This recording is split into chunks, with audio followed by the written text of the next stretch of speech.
and that is pretty much true. Pretty much true. Moving on to the next segment. China favors euro over dollar as Bernanke alters path. A little bit explanation about that. China over and over favored the euro over US dollar.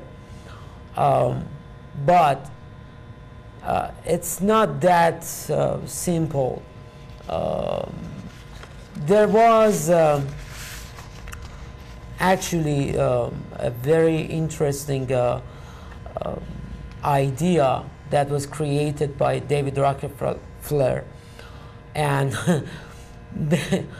David Rockefeller set China as a role model for other countries.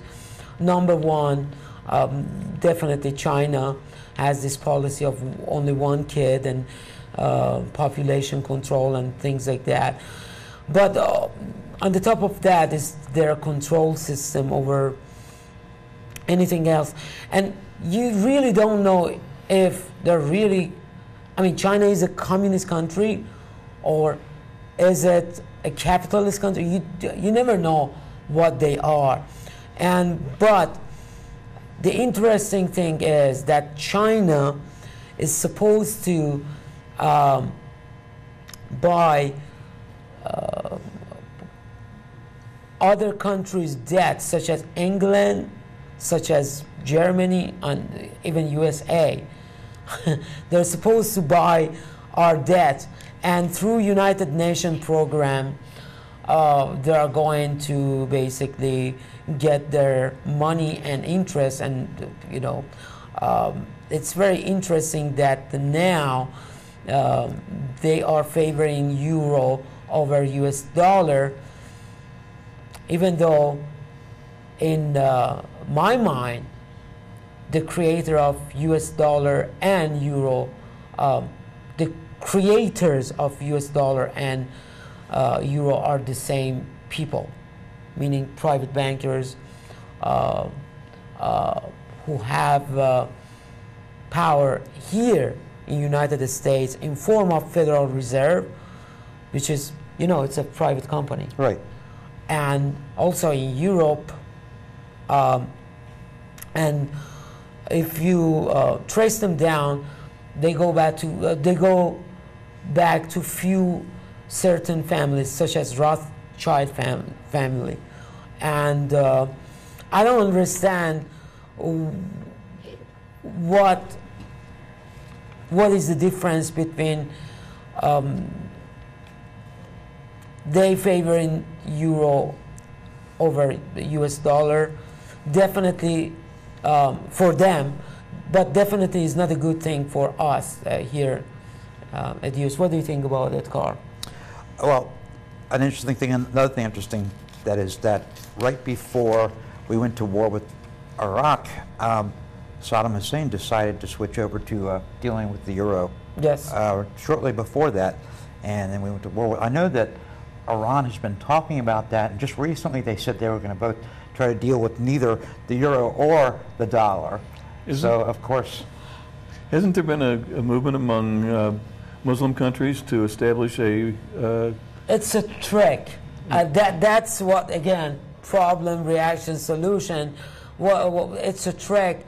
They think, oh, okay, euro, you know, they want to stay away from United States, so they go toward euro, but it's kind of like a win-win situation for the private bankers, because, you know, okay, they stay away from US dollar, but they go to euro, but the euro, the creator of euros are the same people. Exactly. The private bankers. So it's sort of a game.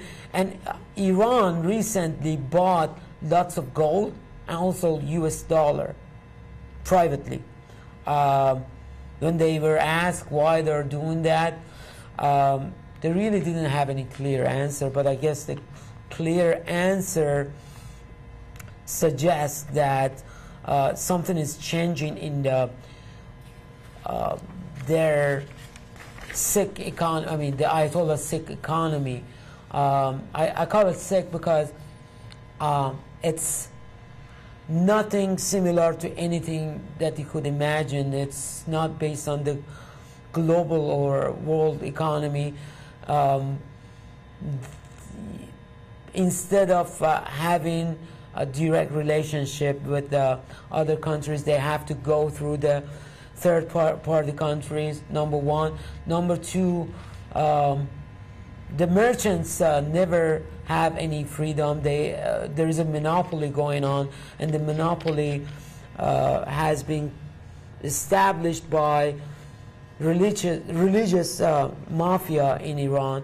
If you want to have a certain, let's say, import or export companies, you have to go through that monopoly in Iran. It's not based on the anything that you ever seen here in U.S. So, yes. My question was, is there any truth to the notion that Muslim countries have considered or are considering their own monetary unit?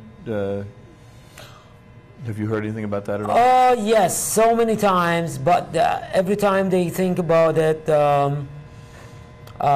they fail, simply because lots of them are strictly connected to Wall Street. Let's consider Saudi Arabia, for instance. Saudi Arabia has more role in Wall Street and even our economy than any other country in Muslim world. So every time they talk about, for instance, no interest bank or Islamic bank. There is a huge problem with that, because they're still dealing with Wall Street. How do you want to deal with Wall Street when everything is based on interest, compound interest? And there is no way they can do that.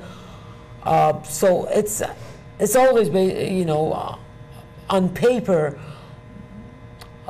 they want to do it. They want to have a different economy, Islamic economy they call it, or Islamic banking. But in reality, it's just a bunch of pretty words. They cannot put it in action, because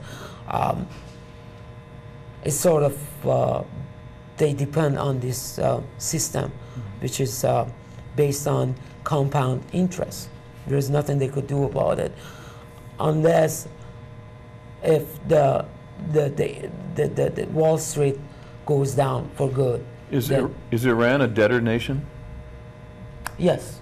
Before 1979, Iran not only didn't have debt, but also lent money to countries like United Kingdom.